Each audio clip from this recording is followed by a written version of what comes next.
to American Education FM, everybody. I'm Dr. Sean Brooks. Happy Wednesday, everybody. Welcome. I'm going to jump right in here. And first of all, I want to thank Alex Jones for having me on the InfoWars program. I was on for at least an hour, give or take. I thoroughly enjoyed it. Really loved talking to him. Very bright guy. He and his producer reached out to me the other day and wanted me on their show to discuss a number of different things, and I was certainly willing to do so. He was very kind and corrected the credential mistakes that had been made from individuals on the internet, and then unfortunately repeated over and over again. But all that got corrected, which was great. So again, I just want to thank Alex Jones for having me on again, and we'll see what happens in the future. I don't want to repeat myself, but I'll definitely link the description of that talk in the description below if I can, so that anybody can check it out if they're interested. I did want to mention this too, and this again kind of dates back to something that happened last week, which I thought was interesting. And people know, again, who have listened to the podcast, that I recommend people also listen to Ken Matthews' show on WHP 580. I enjoy Ken Matthews a lot, and again used to fill in for Rush Limbaugh. When Ken was playing the clip of me speaking at the school board meeting, he brought it up in the context of First Amendment. You don't have to agree with it, but it's First Amendment. We have that right in XYZ. And Ken's 100% right. There's just one mistake that Ken makes on his program, which is getting a lot of people in trouble. And it's something that has occurred and is unfortunately going to continue to occur until people start to learn to do their own research and think for themselves and actually investigate what's going on. And he'll say this line, he'll say, talk to your doctor. You need to ask your doctor, you need to talk to your doctor. And therein lies the problem. I would say 9 out of 10 doctors right now don't know what's going on. They're watching television, and then they're coming into their offices and they're repeating what's being said on television. They're hearing a news clip on TV, and then they're going back into their offices and they're repeating what they're hearing with that news clip on television. That's a huge issue. I've brought up the stories of, again, my own doctor. Fauci is the science, he'll say, and I respect your choice to not get the shot, but it will save lives if you do, and all of this other stuff. That's not the path forward here. Trust your doctor, trust government, trust bureaucracy is why we are in the state we are in right now, and that's a huge issue, and it's something that has got to shift, and it's something that has to change. So I just wanted to throw that out there. Again, I like Ken Matthews. I'm going to continue to listen to his radio show, but it'd be cool if he just leaned away from that a little bit. I did want to bring this up, and this comes from Pew Research, pewtrusts.org anyway. And it's titled 10 States Have School Mask Mandates While 8 Forbid Them.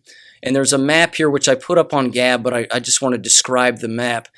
The states that have mask mandates right now are Washington, Oregon, Nevada, and California.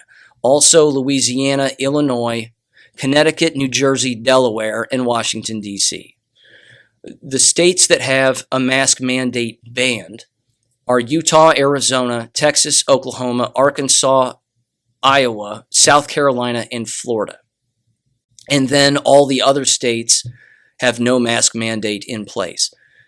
I'm going to make a slight prediction here. I wouldn't be surprised if more states, and it's not inconceivable by any stretch of the imagination, but I wouldn't be surprised, of course, if more states don't have some kind of a mask mandate, even for the unjabbed, so to speak. Like New Mexico has masks required only for the unjabbed. I would assume, unfortunately, that might increase over time. I sure hope not. I hope that all of this eventually just goes away. But it's war, and it might not go away. And I just, I need to throw that out there, and we need to be aware of that. Again, this is as, I believe, as recent as August 9th. If I'm not mistaken. I'm sorry, August 10th. So it's possible it's changed up to this point, but I mentioned it on InfoWars that the mask mandate for teachers is fully in place for teachers in California and Washington State. And that's very, very problematic for a variety of reasons, as you might imagine. And again, the writing is on the wall here, unfortunately, but it's something that that we have to, keep our ear to the tracks on and keep our ear to the rails, and so we can hear the train coming, because it's coming, I think. Again, Washington State teachers not vaccinated by October could be fired, so says the governor. So again, there's that. I've mentioned Hillsdale College in the past, and I brought it up on InfoWars, but I want to bring it up here a little more specifically because they have a section called Start a School and Founding a Hillsdale Classical School. And I'm going to link the description below here. And I might add that this website is also linked on all of my BitChute channels, or all my BitChute videos on my BitChute channel, American Education FM. They're all there. Classical education. Again, I'm assuming they don't mask, they don't jab, that they don't contact trace, they don't do anything like that, nor should they. But there are a variety of schools that they have popped up, and then there are some schools where they have projected openings for 2022 and after. The schools right now, based on the map that I'm looking at, which again is on their website, k12.hillsdale.edu, is they have schools in Idaho, one in Idaho it looks like, Nevada, 2 in New Mexico, looks like 3 in Colorado, 1 in Wisconsin. They have 1 in Toledo, Ohio, 1 in Plymouth, Michigan. Of course, Hillsdale College is in Hillsdale, Michigan. There are 2 in Georgia, it looks like. There's a bunch in Florida, Tallahassee, Naples, Stuart, Florida, Palm Bay, West Melbourne, Fleming Island, Jacksonville, and it looks like there's another one coming in Jacksonville. There's one coming in Concord, North Carolina, another one coming in New Hampshire, Oklahoma, Texas, and there's one coming in Cincinnati, Ohio.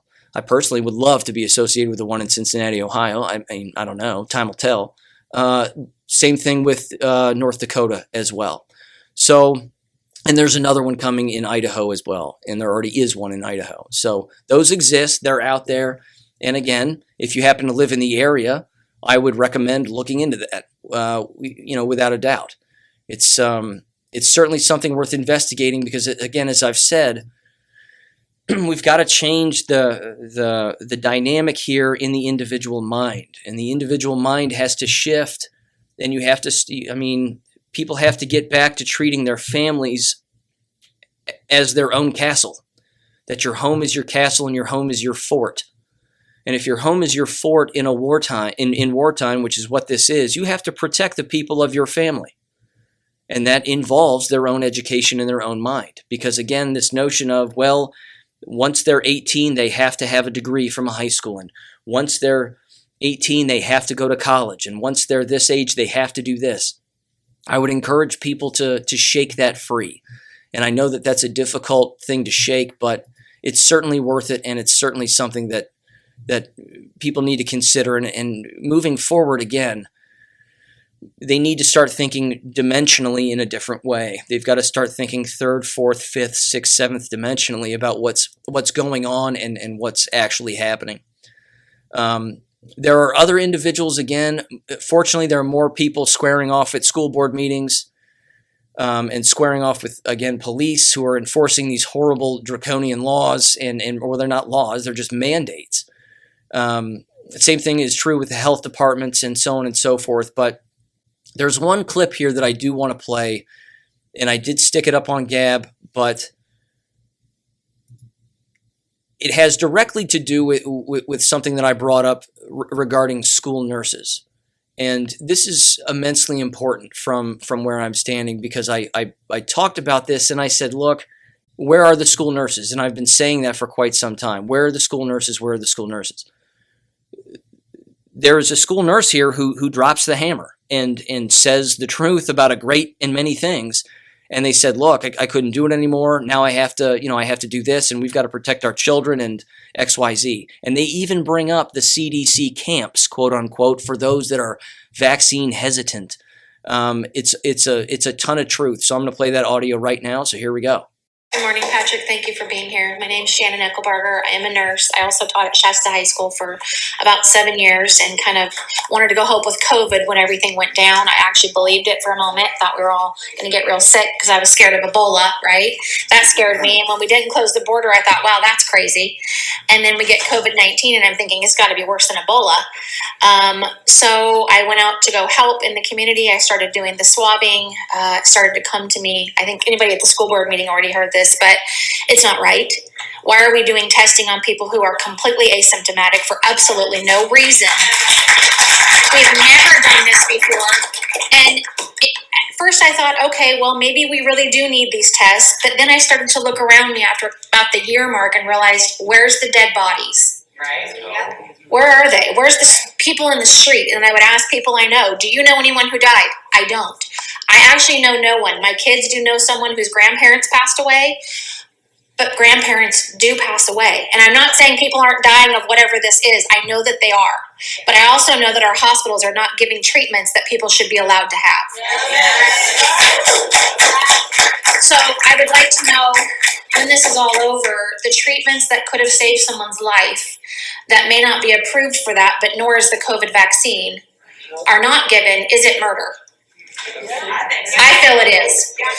The other thing is this. I was on the CDC's website because someone mentioned this to me and I didn't want to believe it. But this, you may know this, Patrick. I don't know if you do, but for the Centers for Disease Control, they have COVID-19 Project Shielding. Have you heard of that? Yeah. I don't know if you in the community or the nurses have heard it. It's COVID camp. And it says that they have the right, I am not kidding you, you go right on to CDC's website and you look up shielding. They are going to shield the people who are most at risk. It says people probably, it doesn't define at risk. Elderly people, anyone with disabilities, they can be removed from their families. They can be taken out for up to 6 months or longer if they deem necessary. This is not a joke. There are COVID camps, and I just told my kids, they don't want to believe me, mom's a conspiracy theorist. I said it's on the CDC's website. If anybody asks my children, have you and your family been vaccinated? I said to tell them yes, and get the hell out of there. And if anybody starts asking me to get on buses or trains, you go nowhere with anybody.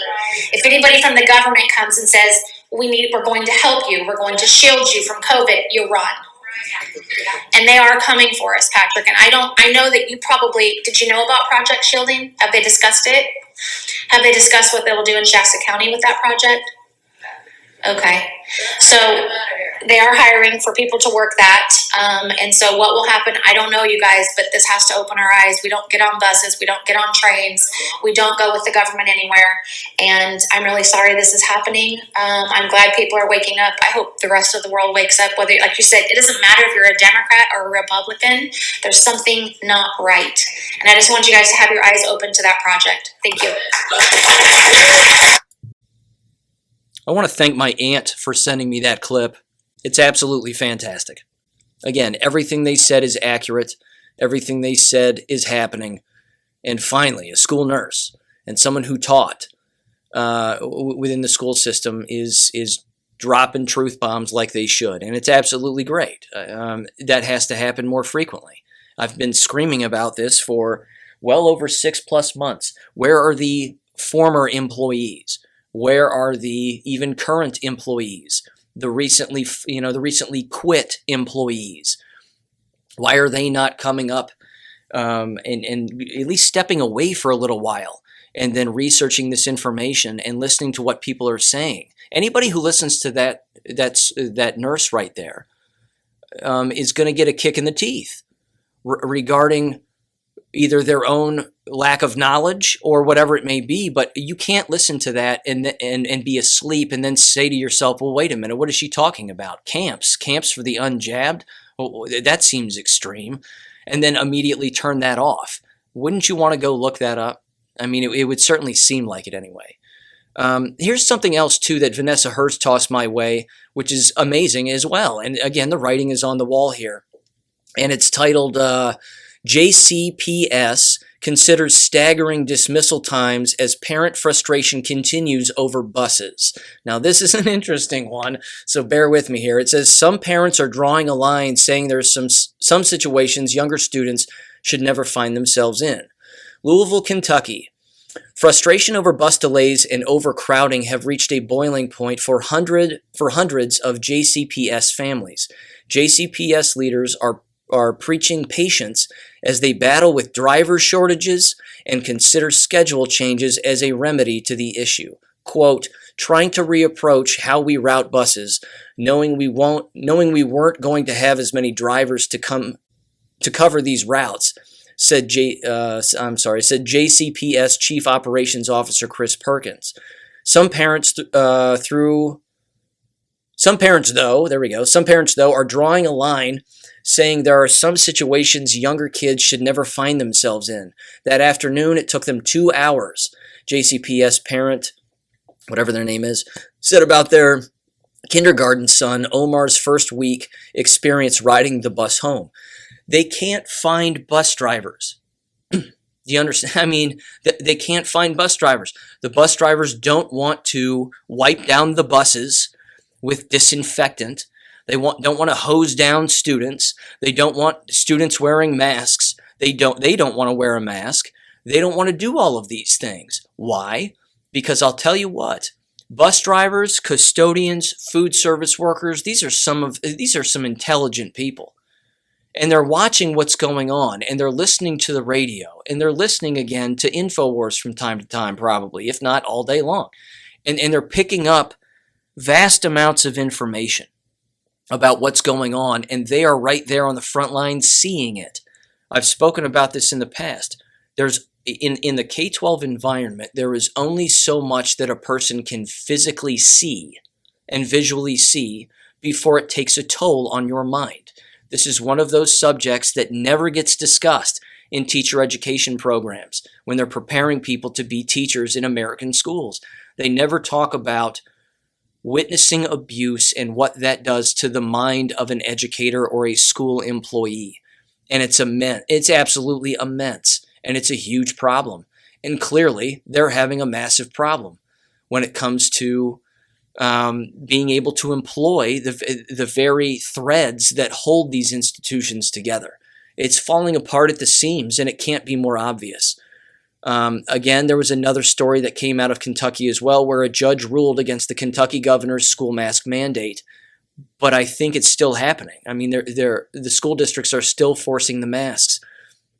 Again, the pictures are so traumatic that it's just creating arguably one of, if not the most unhealthy environments that exists right now. And I know that, of course, hospitals are the exact same way, because as the nurse said, they have a policy in place in those hospitals that's murdering people. So that's what we're talking about. We are talking about actual murder. And I've brought it up before. If this was 2019, these people would be fired in these K-12 school districts. Here's another one again. Florida School Board defies DeSantis sets 90-day mask policy after heated meeting. These districts are totalitarian. They're doing whatever they want to continue to hurt people. So they're actually fighting to hurt people now. And it's just not a secret anymore. And it really hasn't been for quite some time. But all of that needs to be mentioned. All of that had to be brought up. Here's the last quick story I want to go over, and then I'll catch everybody on Friday. And again, I'll link below the Hillsdale College website and the InfoWars segment in the description below if I can. So check it out if you're interested. This comes from Hub Magazine, if I'm not mistaken. And I'm just reading this headline and the subtitle from Johns Hopkins University. It says, University revises list of accepted COVID vaccines ahead of fall semester. And it says this in the subtitle, quote, Johns Hopkins University will now require affiliates to be vaccinated with one of 3 FDA-approved vaccines shown to be effective against known variants. Well, first of all, before I finish, there's no such thing. There are no jabs that have been shown to do anything impactful in a positive way against anything at all, let alone an alleged variant which doesn't exist. It continues and it finishes up by saying this: individuals who receive other vaccines must be revaccinated by October 8th. They're just jabbing people to death here. I mean, again, that's what's happening. It's the largest medical malpractice that's ever occurred. It's the largest human and child abuse that's ever occurred, and the larger umbrella is crimes against humanity and war. That's it. That's what's going on. The people who work in these environments are unhealthy. The people wanting to work in these environments are unhealthy. And the people leaving these environments are of sound mind. And that is a wonderful thing. And there is going to be a mass exodus from these places. You continue to squeeze that vice, you're going to have a mass exodus. It's inevitable. It's just inevitable. Again, here's the last thing, and I do want to mention one more time the House bill in Ohio. I recommend people look it up. It's certainly interesting, and there's no reason I don't think why it can't be copied in other states, assuming that state legislators aren't completely corrupt, which unfortunately we know many are. Again, this is Support House Bill 248 regarding health freedom, and it protects all Ohioans' vaccine choice, protects all Ohioans' healthcare privacy, protects all Ohioans from vaccine passports or other registries, provides all Ohioans transparency and honesty regarding existing vaccine mandates and exemptions in schools and childcare settings, provides all Ohioans legal recourse if discriminated against for vaccine status. Think about that one. You can't go to the grocery store unless you show your papers. Well, not according to this. This would eliminate that even too, which is great. And finally, although I'm sure there's much more, this is the last bullet point though, protects all Ohio businesses who honor Ohioans' vaccine choice and privacy. So find that bill, cut it, paste it, maybe send it to your state legislators, do what you got to do. But that's, the writing's on the wall here. Again, we don't need tea leaves and a Ouija board. We can see what's happening. Consider your home, consider where you live to be your castle and your fort, and protect your family during this time. That's my professional recommendation, because it is war, and people have to understand that. And again, if they don't understand it, who knows? I'm not going to say it's too late, and I'm certainly not wishing harm on anybody. I'm not doing that. I just think that it's beyond obvious what's happening here at this point, and so we got to stay on top of it. We got to keep pressing forward, ear to the tracks, ear to the ground, and we're going to make predictions along the way because we have to. If we're wrong, and we'll say it. If we're right, we'll say that too, but it's not about being right. It's just about preparing people, and that has to happen. So thanks for tuning in. Again, catch you on Friday. Be well, take care, God bless. Thank you for listening to American Education FM. Make sure and check out AmericanEducationFM.com for more information. Take care and God bless.